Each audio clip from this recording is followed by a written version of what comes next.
Hi, so today we are going to be listening to a song called Matchstock Men and Matchstock Cats and Dogs by a duo named, I believe it's Brian and Michael.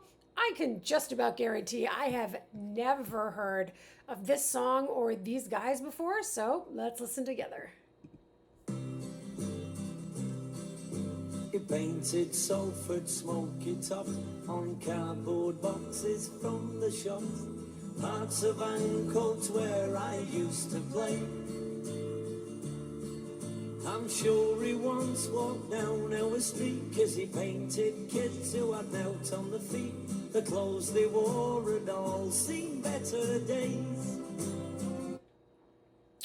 Okay, I'm understanding about 60% of what's being said here, but I'm getting a very distinctive vibe from the outfits these guys are wearing, from the accents that they have. I'm going to say that this is a little ditty about working class life in England in somewhere like Manchester, Liverpool, like a working class town, and probably a sort of nostalgic look back at childhood, maybe. Yeah, here we go. Now they said his works of art were dull, no room all at the walls are full. Lowry didn't care much anyway. They said he just paints cats and dogs and matched-up men in boots and clogs. And Lowry said that's just the way they'll stay. And he painted matched-up men and matched-up cats and dogs. He painted kids on the corner of the street that was sparking clocks. Now he takes his brush and he waits outside them factory gates to paint his matched up men and matched up cats and dogs. Okay, so it's a story song, right? It's a story song about a guy who is trying, and again, I'm only getting bits and pieces here.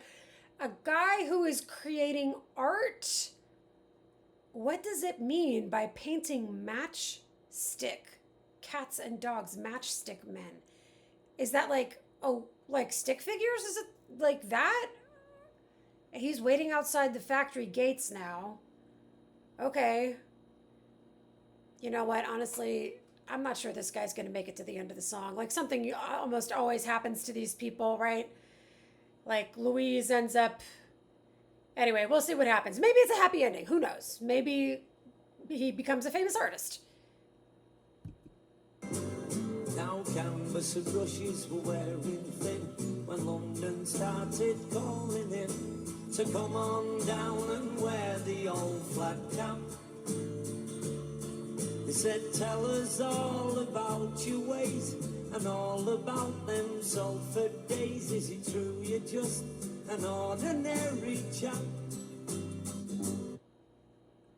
I cannot understand. So what I was hearing was something about like he gets a phone call from some people in London who are like, come down here and tell us about what it's like where you live.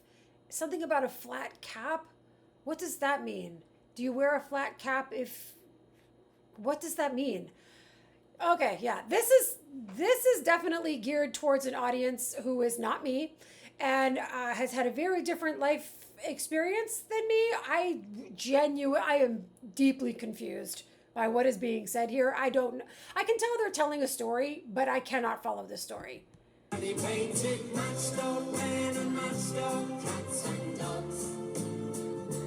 Is this an example of what they're talking about? Because they kind of look like there's a sort of circle at the top, but I don't know.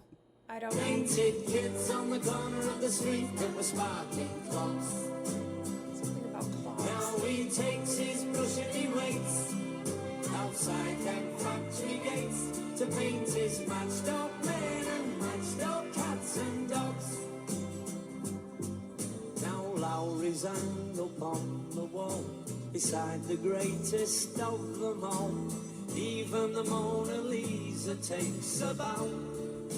They did it! They gave him a happy ending! The guy's artwork is in a museum! Holy cow, good for you guys! I thought you were gonna kill that guy.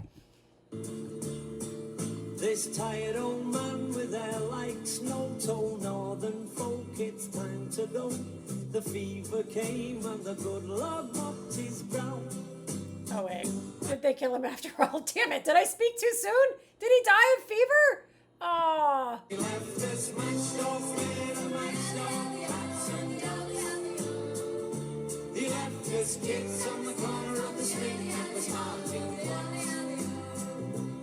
Now he takes his brush and he waits outside them pearly gates to paint his matched off men and matched off cats and dogs. And he left this matched off men and matched off cats and dogs. Okay. He left his kids on the corner Yeah. of the street. Okay. Okay.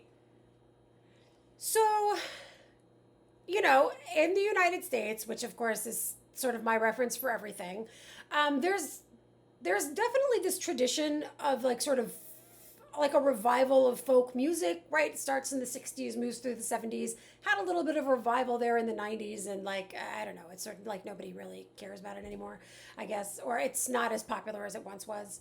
I think it goes through, you know, peaks and valleys.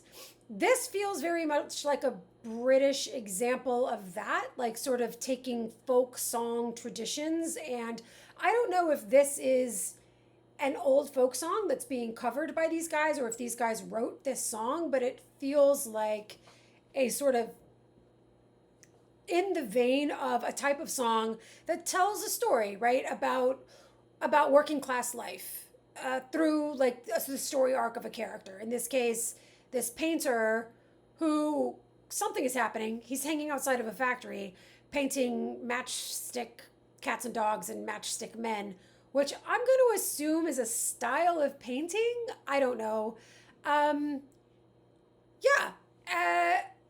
Like I said, usually the people who these songs are about do not make it to the end.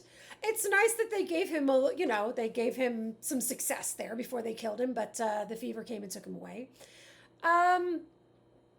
What did I think about the song itself? Yeah, once again, I didn't love it.